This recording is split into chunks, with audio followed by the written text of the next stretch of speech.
Good evening, everyone, and welcome to our NCNW Millennials Entrepreneurship webinar. Tonight's presenter is Mr. Bill Cheeks, who is the Vice President of Community Outreach and Employee Engagement for the Financial Literacy Group. Tonight, we have a handout section that includes any questions you need about GoToWebinar, as well as the PDF presentation of today's presentation. And also, we're going to have a segment where we will have a Q&A with you all. So if you have any questions during the presentation, please type them in the question section and we will hand those over to Mr. Cheeks to answer. And right now, I will hand it right over to our presenter, Mr. Bill Cheeks. Thank you, Kayla. Good evening, everyone. It is great to be with you this evening. We are looking forward to the session this evening. Just a little bit about my background. Currently, I am the President and CEO of ABBA Associates, which is a Powder Springs, Georgia fiscal management and financial literacy consulting firm. It has been in business since 2002, January 2002. And then prior to that, I spent 34 years and 2 months as an executive with Equifax, one of the larger of the 3 credit reporting agencies. Now I actually work with all 3 credit reporting agencies as well as the 2 credit scoring agencies. And we'll get into all of that during my presentation tonight. But you see on your screen now what we are going to talk about mainly tonight, credit scores and reports. But I want to talk about something else before we get to this part of the presentation, and that is a budget. I know you didn't come here tonight for me to talk to you about a budget, but what I find is most people are having challenges with their credit because they do not have a budget. And I'm just going to touch on a few things with regards to the budget. COVID-19 has really exposed the challenges so many Americans have, and they missed one paycheck and they were in trouble. And this is where the budget comes in and is just so important. Let's talk about a few areas of the budget. Number one, savings. Savings is really important. And people say, well, Bill, how much should I save? And I tell them, you need to really have savings to cover 6 months of your expenses in case something happens. And this is probably a once in a lifetime situation, but it is something that did happen. And unfortunately, so many people were living paycheck to paycheck, because when this statistic was given to me that over 70% of Americans were living paycheck to paycheck before COVID-19, I said those stats just can't be right, but they were proven correct. So it is just so important to have that savings, and your target should be 10% of your take-home pay. You should look at putting it away until you get 6 months of expenses in a savings account. I know you say, well, I don't get any real interest there, but you want that for security. Let's also break down a couple of things. What are the 2 major expenses you have? It's housing and transportation. And we need to really look at those 2 areas. Let's talk about housing first. If you're thinking about purchasing a home, you need to look at spending only about 25% of your take-home pay for a rental, and then 5 to 10% to you need to put in a separate savings for the down payment on a home. 25%, or even if you can go less than that, toward rental, and then the remainder to get a down payment toward a house. Now, let's say you're purchasing a house. Now, the previous was toward your take-home pay. 35 up to 35% should go toward a purchase of a home and maintaining it, and what all of the expenses of owning a home.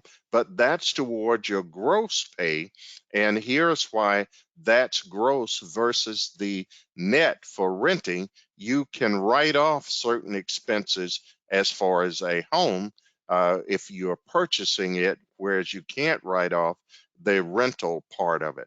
Let's go to the next biggest expense, and that is car.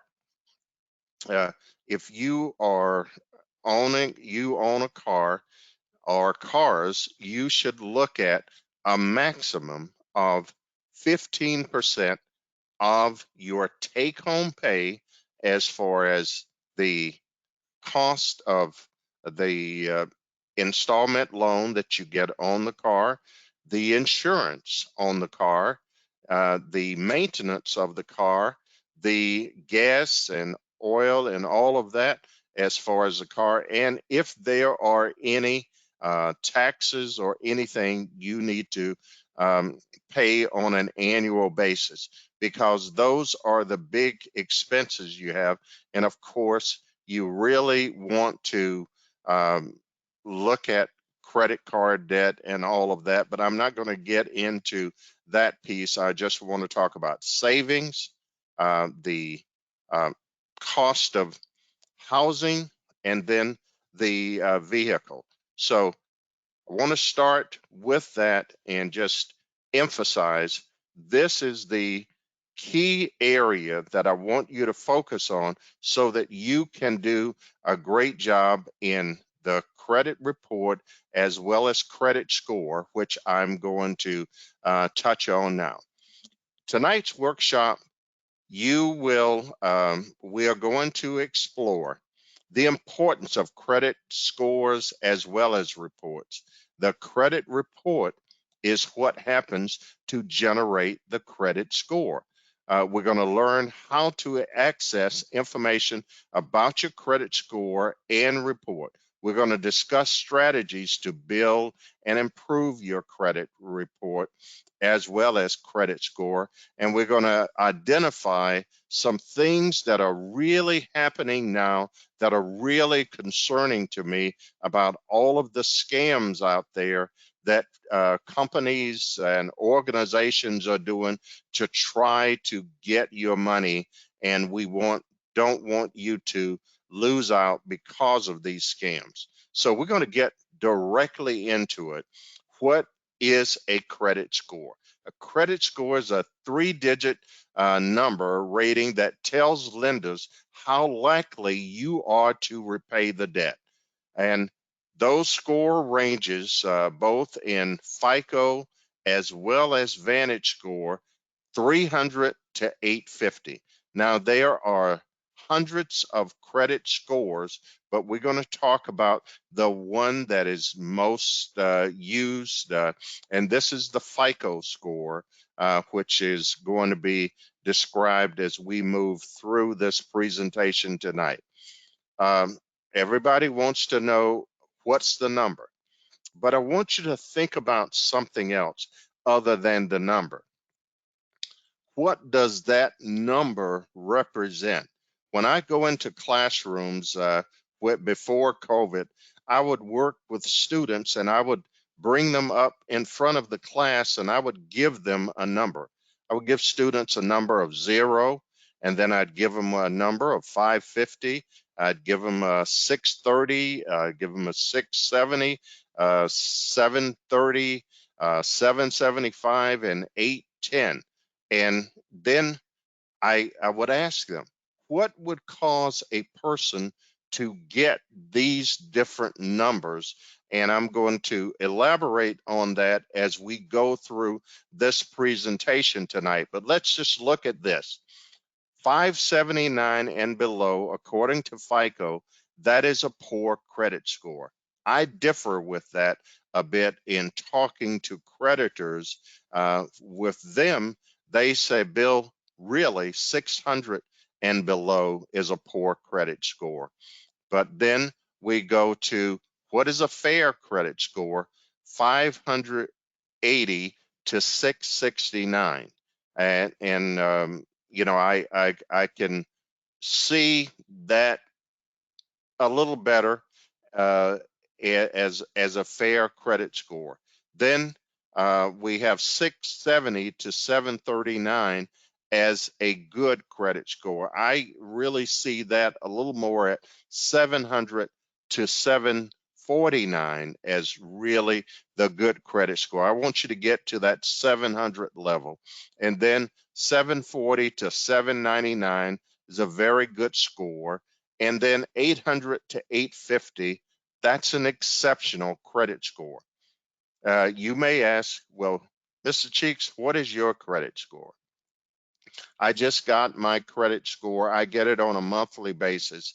I get it from one of my credit card companies. I don't pay for it or anything. I don't go to Credit Sesame, Credit Karma, because those are legitimate credit scores, but they are educational credit score.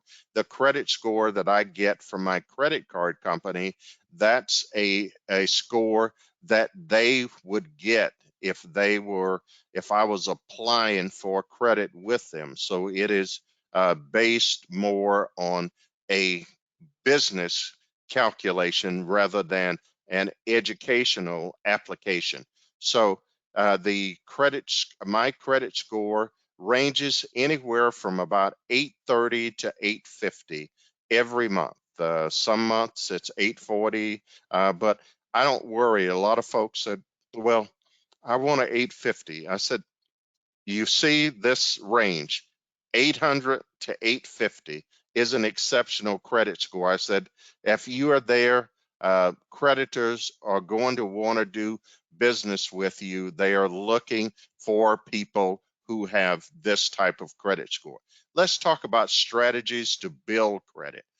Open a line of credit, get a credit card, get an installment loan, any of those, opening a line of credit.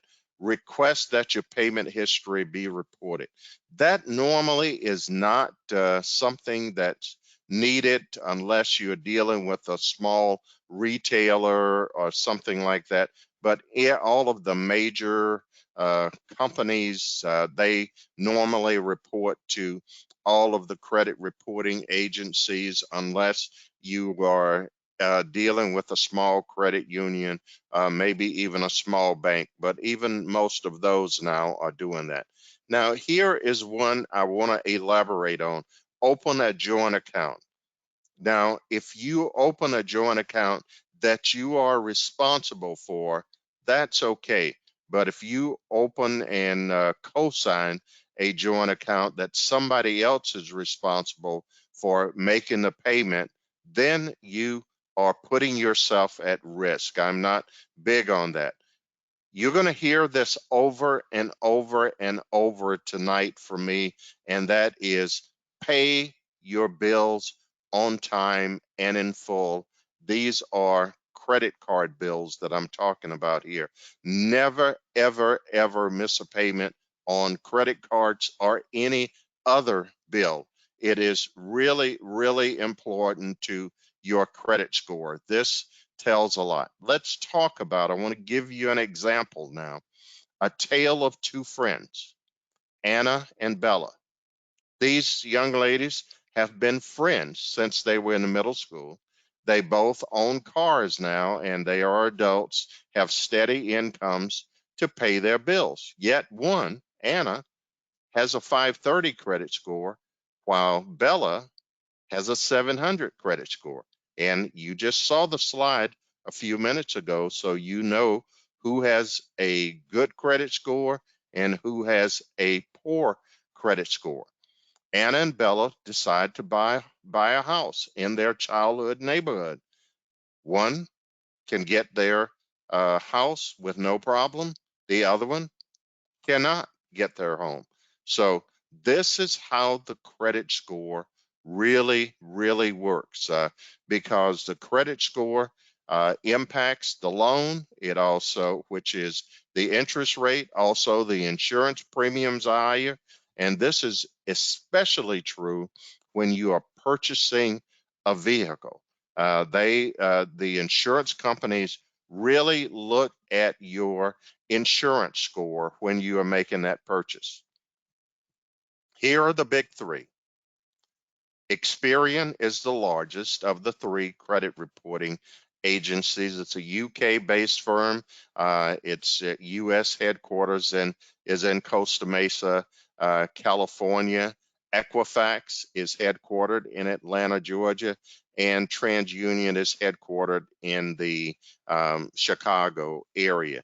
These three credit reporting agencies, they have credit bureaus here, but I refer to them as credit reporting agencies.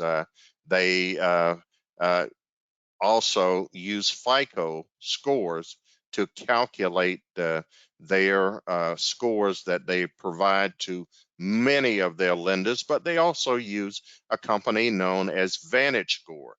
So you have these three companies, and then you have the two scoring companies, and one is FICO, which is the largest of the two, and then the other is VantageScore. FICO is a California-based company, and VantageScore is a Connecticut-based company. Now, I'm going to spend more time on this slide than any of the other slides tonight. This is how to calculate a credit score. This is what you do in calculating a score. Going to go to payment history. That's 35% of your credit score. 35%. The biggest part of your credit score is payment history. And when people ask me, Mr. Cheeks, number one, how do you keep a good credit score and how do you rebuild your credit score? I say, pay your bills on time all the time. When I pull my credit report, which I just did a couple of days ago, and by the way, I'll stop here and I want you to make a note of this. Many people may not know that they can get a copy of their credit reports on a weekly basis. As of April of last year, the three credit reporting agencies, Equifax, Experian, and TransUnion, got together and said, because of COVID-19, we want to make it convenient for people to get a copy of their credit report. So what they did, they agreed to allow you to go and get a copy of your credit report on a weekly basis. Now, you don't need to get it on a weekly basis, but I do encourage you to get it several times a year because I have looked at my credit report a couple of times just to make sure all of the information is accurate. Now let's get back to payment history. 35% is paying bills on time. All bills, not just the credit card bills, but installment loans, which are car notes, house note, furniture bills.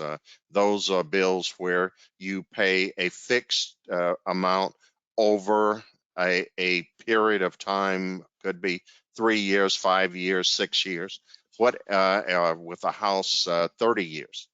But you want to make sure you pay them on time every month.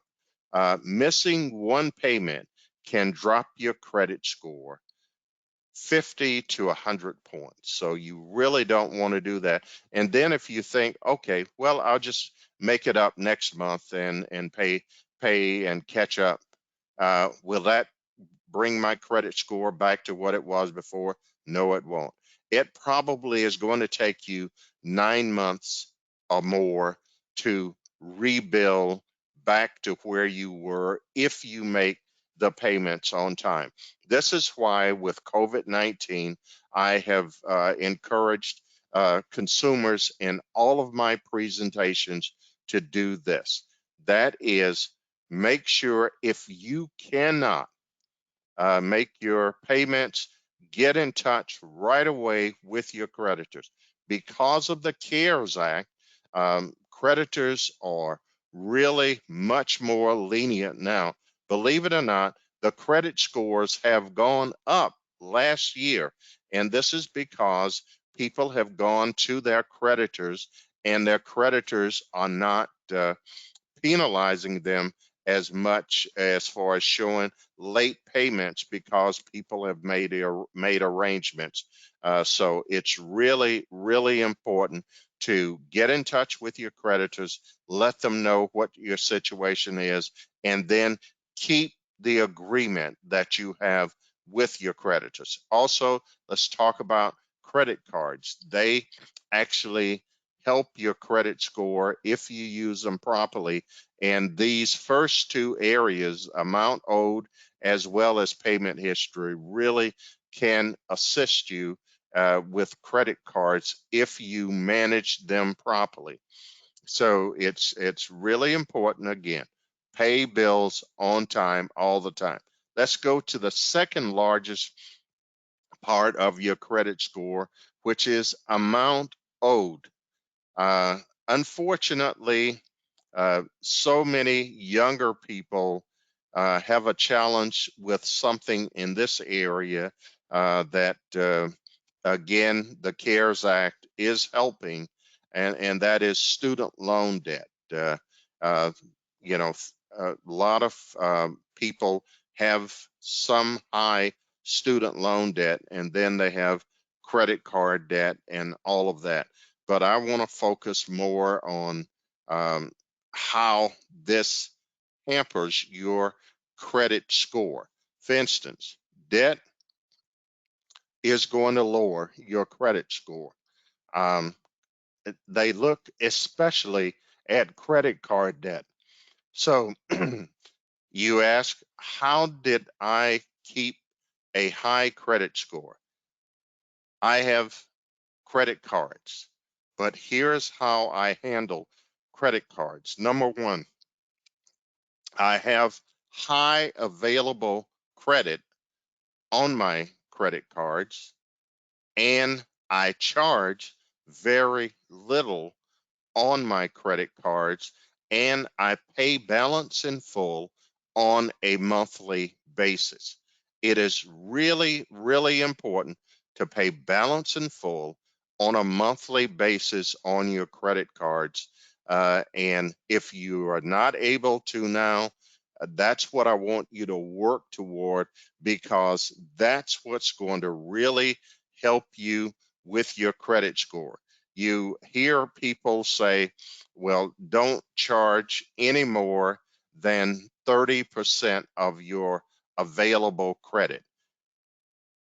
If you can get that down below 10%, that's where folks who have 800 plus credit scores, that's what they do. They get it down below 10% of the what is called utilization of your credit cards. So it's really important to understand that. Couple of things I want to mention here. Some people have approached me and they said, Mr. Cheeks, should I tell the credit card company they wanted to raise my credit limit? I said, allow them if you have good habits and you won't use the additional credit, because that's going to help your utilization. It's understanding how the system works. And we're going to talk about a couple of other areas, but there's something else that people raise from time to time. They said, Mr. Cheeks, you said pay balance in full on a monthly basis. I've been told that I need to carry a balance, and that's what will help me, and I tell them that is incorrect. You do not have to carry balances on credit cards. Here's what happens when you carry a balance on credit cards. You are always paying interest. I never pay interest. People have asked me, what's the interest rate you pay on your credit cards? I said, I don't know. I don't even consider that because I never carry a balance. So I don't pay interest at all on credit cards because I know this: credit cards have the highest interest rate of any type of credit that you can get.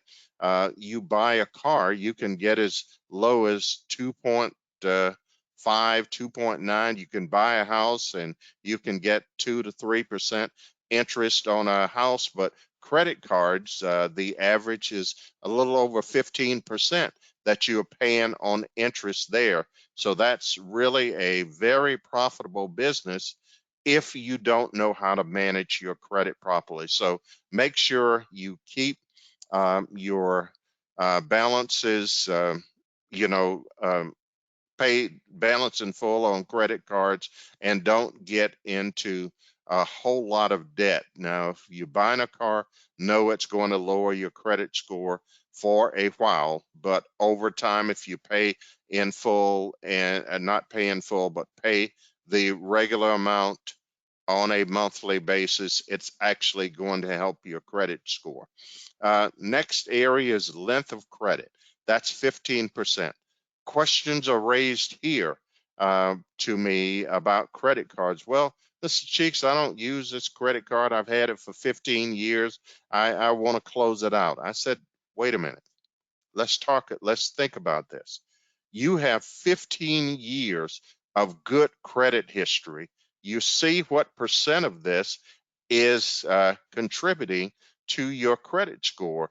If that card is not charging you interest, I mean, annual fee that's very high that you can't justify, then let's talk about it. But I said, may charge something on it and pay balance in full on a monthly basis so the creditor won't close it out.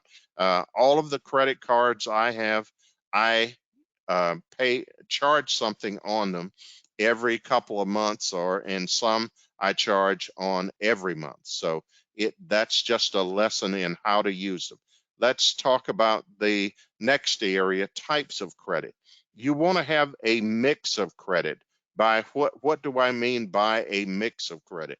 You want to have credit cards and you want to have installment loans, as I mentioned, a car or a house or furniture bills. That's installment loans. So that's a good mix. Now, 15 credit cards is not a good mix, and installment loans that you cannot afford. Again, that's not a good mix. And then the final area is new credit. Every time you apply for new credit, it's going to lower your credit score. So it's really important to uh, only apply for new credit if you really, really need it, and do not apply for 5 different credit cards in 1 or 2 months, because every time it's going to lower your credit score. Now, let me give you a couple of examples that I want you to think about as far as when you are applying for credit. Of course, when you're going out to make a car purchase, it is really important for you to look around and check for the best rate. But I want you to do it in about a 20-day period of time, uh, as far as buying a car, and get your best rate. All of those inquiries will show, but when they calculate your score, because of the code, they will treat it as one inquiry.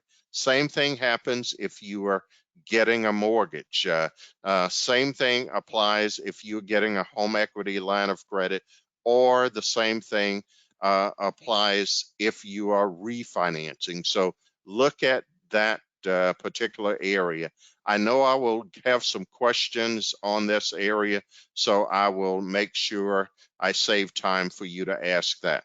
Now, co-signing. We talked about this a little earlier. Normally, people, when they ask you to co-sign, they have not handled their credit properly. I do not co-sign for anyone. We talked about these two best friends previously. The one with poor credit wanted the one with good credit to co-sign, and I would tell her, no, you do not want to co-sign. Now, here is a sensitive situation. Michael and Tamika are getting married in 2 weeks.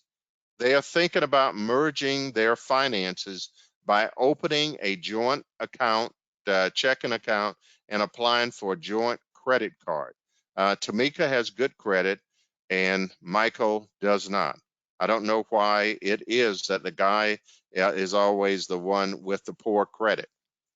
Now, there's a mixed answer that I would give for this should they sign up for joint credit. Number one, I would say no, they should not sign up for joint credit. Let's talk about the joint checking account.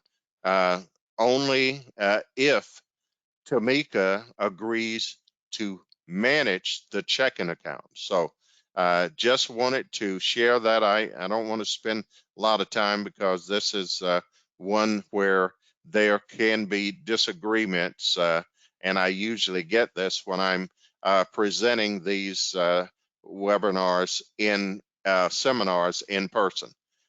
What is a credit report? Your credit report is a snapshot of your credit profile, including your credit history. Credit reports help lenders, such as financial institutions, figure out if you are credit worthy and if you are going to repay. Now, most lenders now are not looking at your credit report. They are looking at those three numbers that I spent a whole lot of time talking to you about. Getting a free credit report. Remember what I shared earlier. You can get a free one on a weekly basis. You don't need to get one weekly, but you do need to get them regularly. And then this is going to remain available. I just got the notice yesterday. It was supposed to end at the end of April of this year, but it's now been extended to April 20th of 2022. You can get a free copy of your credit report. And here's where I want you to go. You have to go to www.annualcreditreport.com. That's really the best way to get it, is going online to get a copy of the credit report. And when you go through this portal, you have to go one at a time. You go there and you can pull your Experian. Then you go back, you can pull your Equifax. You go back, you can pull your TransUnion. And all three of the credit reporting agencies will do something called take you through an authentication process. And that is, they are making sure it is you. Now, if you are having problems getting your information, that is a concern. So you want to really engage with the credit reporting agencies to, if you are having some challenges, that because that could mean that someone is using your credit or something is different on the credit file. And this is again why I want people to pull their credit to make sure everything is accurate. I want you to look from the top down, from the information that I'm going to cover in just a minute. There are other ways you can get a free copy of your credit report in case you are a victim of fraud. Now, you can put a fraud alert on your file, but when you are a victim of a fraud, you want to get a copy of your credit report and then check with the different companies, their fraud department, to make sure you can figure out what is happening. And then as you settle that, you want to go back and pull a copy of your credit report to make sure they did all of the put all of the accurate information on your credit report. But also, I want you to make sure that you are looking at it and monitoring that on a probably monthly basis. Make sure that it doesn't change back, nothing else happened that someone is doing. And then I want you to maybe consider putting a credit freeze on your report. But initially, you can put a fraud alert, and that's what I want you to do. This keeps anybody from doing anything on your credit report, including yourself. And then I want, after that time, you to keep great documentation. You also can get a copy of your credit report if you're applying for welfare, or if you've been denied a credit application, you can get a copy of your credit report. Getting your credit score. I tell you, I look at my credit score on a monthly basis. FICO made arrangements with a number of creditors. I get my score through Discover. My wife gets hers from her MasterCard through Bank of America. But I want you to check to see if you can get a score from a creditor that you have, because many of them have them available. Even some of the automotive finance companies can provide you with a free credit score. So it's good to do that. But if you can't, I have a couple of suggestions for you. You can go to www.myfico.com. There is a fee if you get your score there. Most of you have probably heard about Experian Boost. Uh, they have the Boost Cow now, Purple Cow, and so many different things, and that makes people skeptical. But this is legitimate, and this is with Experian only.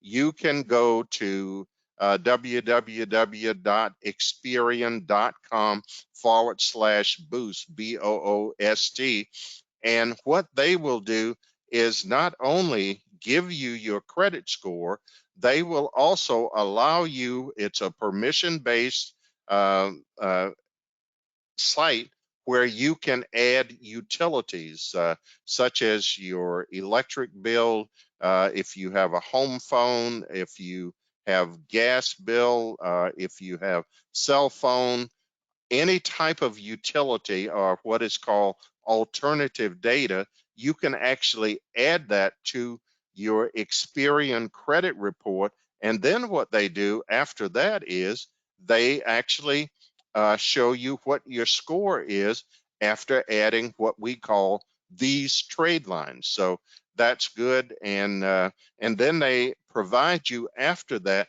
with great educational material. So that's something I want you to think about. Let's go now to reading your credit report. You have public records, but I want to go to your personal information. It's your name, your date of birth, your social security number, your address, could have, not always, the name of your spouse, your employer could be on there. Really want you to check this to make sure it is accurate information. Then I'm going to go to your credit accounts. This should be the largest part of your credit report. It shows all of the creditors you are doing business with. It shows your debt status. It shows whether the accounts are open or closed, and it shows your payment history. If you miss payments, they will be shown. And this is for 7 years that this information is kept. Let's talk about credit inquiries. There are two types of credit inquiries. There's what we call a hard credit inquiry, and then there's a soft credit inquiry. The hard credit inquiry is when you actually applied for credit, and this stays on your credit report for 2 years. Then there's a soft credit inquiry. Let's say you pull a copy. I was telling you, pulling a copy of your credit report. Every time you pull a copy, it is a soft inquiry. Now, that has no impact on your credit score. Hard inquiries do have impacts on your credit score. Now, creditors that you're already doing business with, they also can pull a copy of your credit report. So that's something that is a soft inquiry. And then you get these promotional offers. Again, that is a soft uh, inquiry unless you actually use use this to apply for new credit. Final area, I want to talk about public records. In the public records area, lawsuits are no longer there. Bankruptcies are there. It's only satisfied judgments that are shown in your credit report. So this is a major change. Now, it's not here, but there's a company known as LexisNexis that creditors can go to get different records because they actually have people who go into the courthouses to actually get this information. And you don't see collections here because over 50% of credit reports had medical collections. And the Consumer Financial Protection Bureau several years ago said they um, the collections actually were not predictive of a person's ability to pay. You don't intentionally get sick. You normally don't intentionally have an auto accident. And so many people were uninsured, so it created challenges. So now credit reporting agencies are not doing a whole lot as far as collections any longer. So let's move to important things. Date your account was open. That's what I want you to look at when you're looking at your credit report. Dates of delinquencies, dates of public records. I didn't mention, and I should have, two types of public records that are shown. That's bankruptcies, both your Chapter 7 and Chapter 13. Chapter 7 stays on for 13 years, for 7 years, for 10 years, 7 years, I'm sorry, and the Chapter 7 stays on for 10 years. Date of credit request, that's your inquiries. As I get ready to close, I'm going to talk about Credit Repair Organization Act. I want everybody to listen to this very carefully. The Credit Repair Organization Act was established to protect your rights as a consumer. It prevents credit repair organizations from engaging in false advertising and deceptive practices that can cause you harm. This is something that is happening now, and it's really scary to me because so many folks are trying to make it seem that, oh, I can get you out of trouble. Let's go through a few things. Steps to repair or correct your credit. Begin by making on-time debt payments. Contact your lender if you need help creating a repayment plan. You can do this on your own. Inform the credit reporting companies that provided information to the Bureau to report errors on your credit report. That's why I want you to pull a copy of your credit report to make sure it is accurate. A copy of your credit report lists the items that you are disputing. Credit reporting agencies have somewhere between 30 and 45 days to double check information. This is also where it is critical for you to keep excellent records. Now, you can send information certified mail, but I encourage you invest in a scanner and scan documents in and send them to the credit reporting agencies. It is just so important that you do this. Now, circumstances for repairing credit. Monitor your credit report and scores, which we've covered several times. Pay your bills on time regularly. Get credit counseling. That's the word that I want you to think about. Not credit repair, credit counseling. Consider financial products that can help you here. Let's talk about credit repair scams. Again, this young lady that we talked about earlier, Anna, after her house falls into foreclosure, Anna researches several credit repair companies, not counseling companies. That's what you want to go to. These are nonprofits that are reputable, and I'll give you a website where you can go to them. And they don't charge you an upfront fee to help you to improve your credit. Now, they are not going to do scams. They may not tell you what you want to hear, but they're going to tell you what you need to do to correct your credit situation. The first company promises to remove bad credit information from Anna's report. If you know it is accurate information, they cannot legitimately remove bad credit information from your report. All she has to do is pay an upfront fee. Anytime they ask you for an upfront fee, red alert.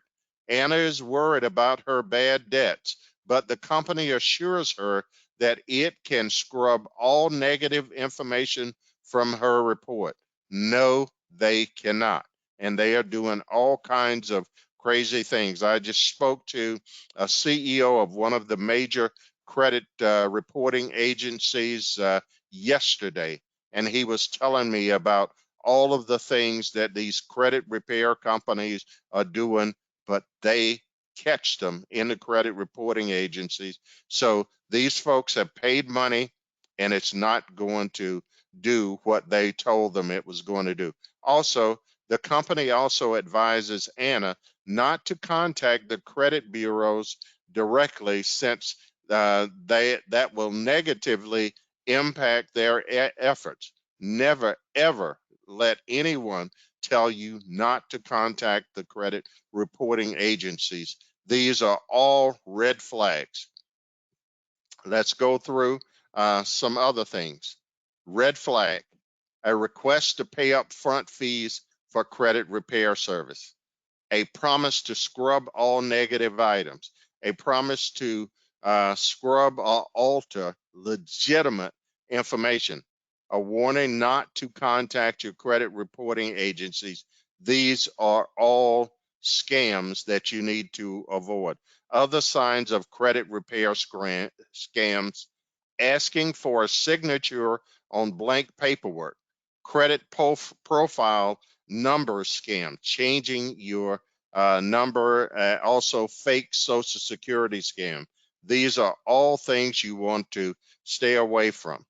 Here are two reputable companies that you can go to: www.nfcc.org. www.nfcc.org.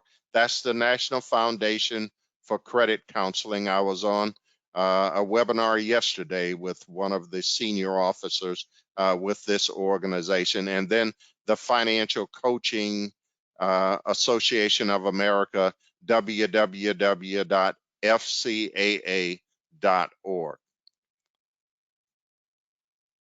Here's the last thing I want to go over. I've talked to you about it. Use less than 30% of your available credit on credit cards. Do not max out your credit cards. Pay your bills on time all the time.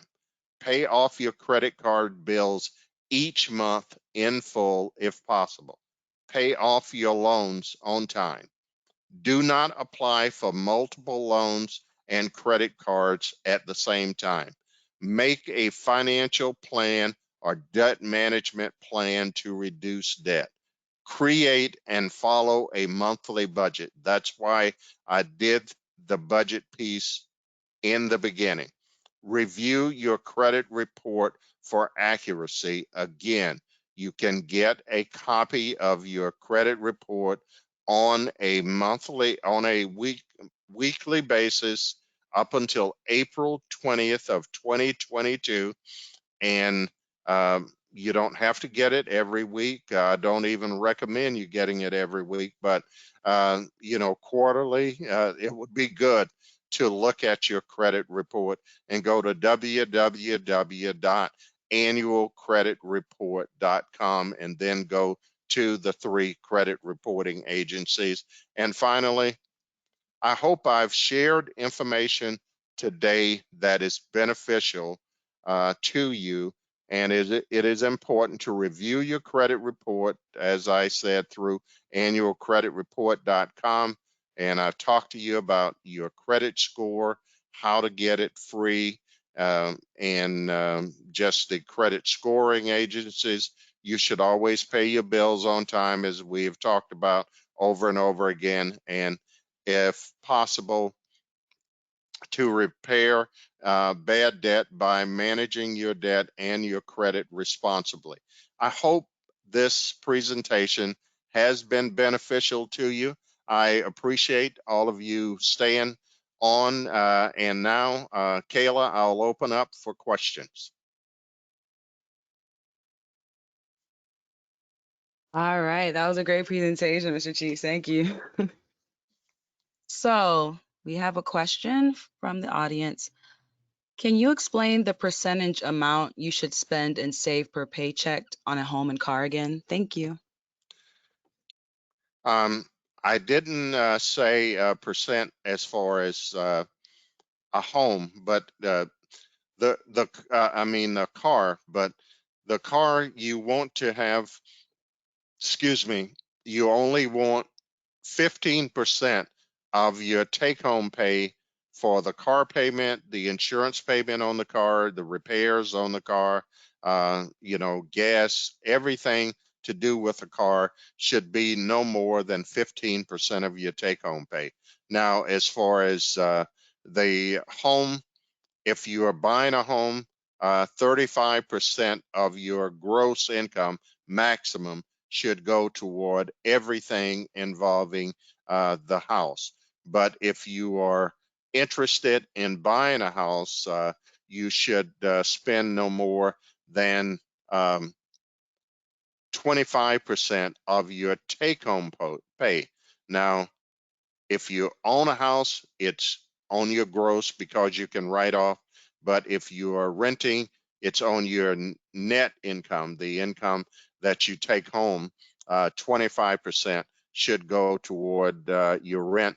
And then the difference, the other 10%, put it in a savings toward a down payment on your home. Thank you. Our next question is, can utilization be explained again? Okay, I wish I could draw a diagram for you, but let's say I want to give, let's say, $100,000 on credit cards. If you have a monthly spend of $10,000, that's 10% utilization. If you spend $20,000, that's 20% utilization. If you spend $30,000, that's 30% utilization. So That's what I'm talking about when we talk about utilization. You have $100,000 that's available on the credit card, but you spend 10,000. That's 10%, or maybe I could have used, let's say, $10,000 that you have maximum available to you. You spend $1,000, then that's 10%, 2,000, 20%. That's what we talk about as far as utilization. Thank you. And our next question is, if a debt collector wants to settle a charge off for a creditor that filed bankruptcy for less than the amount owed, does that negatively affect your credit? Here's how I want you to handle uh, uh, debt collectors and everything. Remember, debt collectors actually put information on your credit report. And what you want to do as far as debt collectors is uh, negotiate with them. Number one, if you settle with them and they agree on the settlement, make sure you get it in writing. Number one. Number two, you want to make sure they are not going to send you a 1099 saying, okay, you didn't pay this off. This is what you didn't pay. So now you've got to pay taxes on what you did not pay on this debt. And then number three, if you have covered all of those things, um, a lot of folks ask, okay, I want to remove this from my credit. You write to the credit reporting agency. They can't remove a collection from your credit report. However, if you have made arrangements with the collection agency, they actually can if you have satisfied the debt with them, since they put the collection on your credit report. Now, if it's in collections, know this: the late payments to the original creditor, that has impacted your credit score. Can you explain how owning a home can benefit your tax return? Okay, owning a home, when you have a home, um, your interest that you're paying on the house, that's tax deductible. Um, other things as far as uh, owning a home actually helps increase your wealth. For instance, uh, since I'm speaking to, I believe, predominantly African American audience, I want to talk about home ownership for a quick minute, and that is um, white home ownership is about 74% of white households own homes. Only about 45% of black households own homes. Look at that gap. That's why there is the wealth gap. So rather than the question you ask about taxes, I want you to think more about wealth building, because this is how wealth is built and was built for many years until 2008, 9, 10, when so many African Americans lost their homes. So they lost a lot of their wealth. And there are just so many things you can do. You can get home equity line of credit to help finance your child's college. You can get home equity line of credit to help finance startup of a business. So home ownership is really important. Now, it's a more involved conversation than this, but because I know there are other questions, I'll just leave it with that.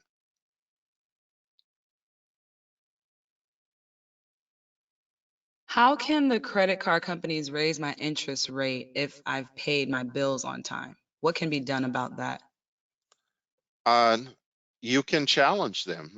If you have paid your bills on time, you have a good credit history and everything, you can, go to another company. For instance, this is one of the reasons I encourage people to have a high credit score. For instance, when I was buying cars, now I'm not in the market to buy a car, and won't be anytime soon.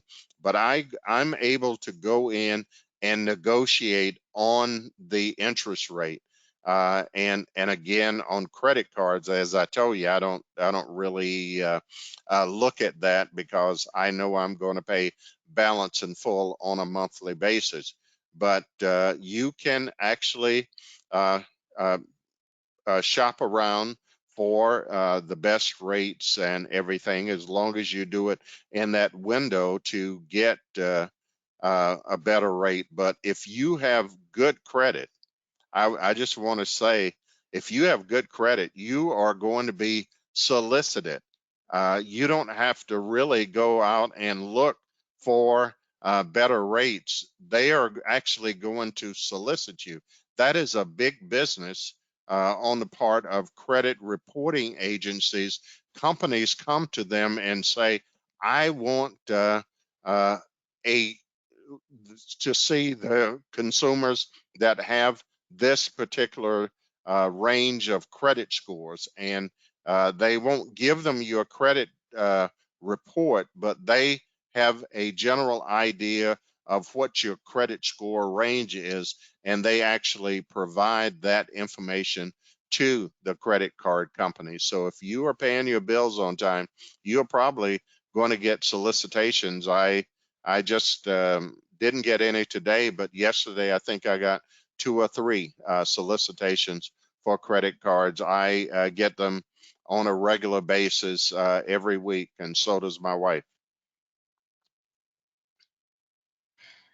Is there a length of time that student loans affect your credit when you're making payments through a debt collector? Boy, yeah, as long as you have debt, it's more the debt than the debt collector. But I am not a student loan expert. I would encourage you to go to that nfcc.org website, and from there, talk to one of their credit counselors. They are better able to answer that question than I am. And by the way, please, there's a link for an evaluation. So would you please fill that out? Also, would you uh, also, the www.liwalletwise.com. There's a link there. The things that I covered on my slide presentation tonight, you'll find even more information there on the credit piece. As you go to that website, you just scroll down and you can see credit, or there's also budgeting. There's also a link on buying a car. So feel free to look at all of those sites. It provides you with great information. What is the impact of closing credit card accounts? It depends on how long you have had the credit card accounts, um, and how much credit card availability you have. For instance, if you have a two credit cards, both 5,000 credit limit on those credit cards, and let's say you charge 2,000, 2,500 a month. If you close out one of those credit cards with 5,000 credit limit, and they pull your credit report, and you have this amount of balance, even though you may pay it at the end of the month. Um, that's going to change your utilization rate that I explained earlier. So this is why I don't recommend closing out the card, and also how long you have had the card. If you've had that card a long time, it's going to be different from if you had had it for a short period of time. um, there are different strategies that you can put in place as far as credit cards, and that's quite a bit longer discussion than we possibly have tonight. And I think this is the last question, possibly. I don't have any mortgage or car loans because I've paid them off. Does that affect my credit score? No, um, bless you.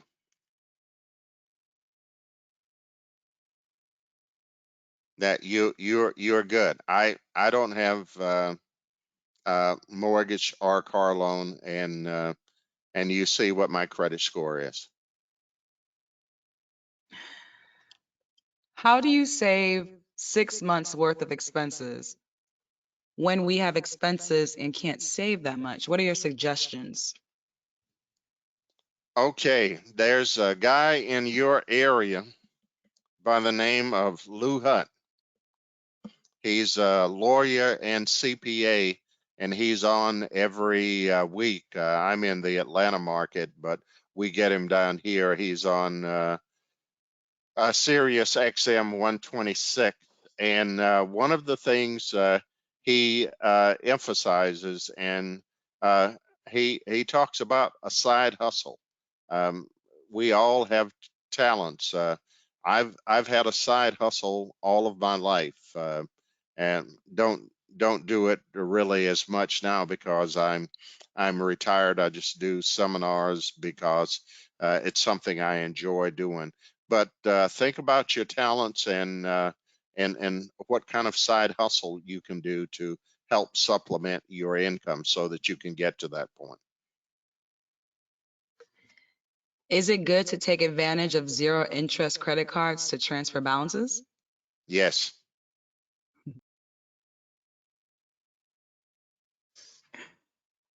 A simple okay. Let's see.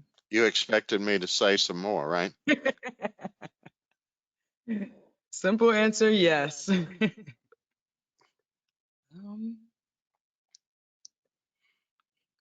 Gonna wait a few more minutes as we have a little more time if any more questions are coming in. Is there I a can limit on how I, many? I, Okay. I can elaborate on that a little bit more. You want to do that if you have a strategy in place where you are going to double up on paying off the debt with the 0% interest rate. Don't just do it to add additional debt and everything. So just use it to help pay down debt without paying interest. That's what is recommended. Is there a specific or preferred amount of credit cards one person should have? Not a simple answer, but here is what I recommend: 2 or 3 credit cards only if you are good at managing your credit. I don't recommend one credit card, and I recommend, MasterCard, Visa, Discover. And this is not being anti-American Express because I have uh, 2 American Express cards, but American Express is not accepted everywhere. So I recommend at least 2, possibly 3.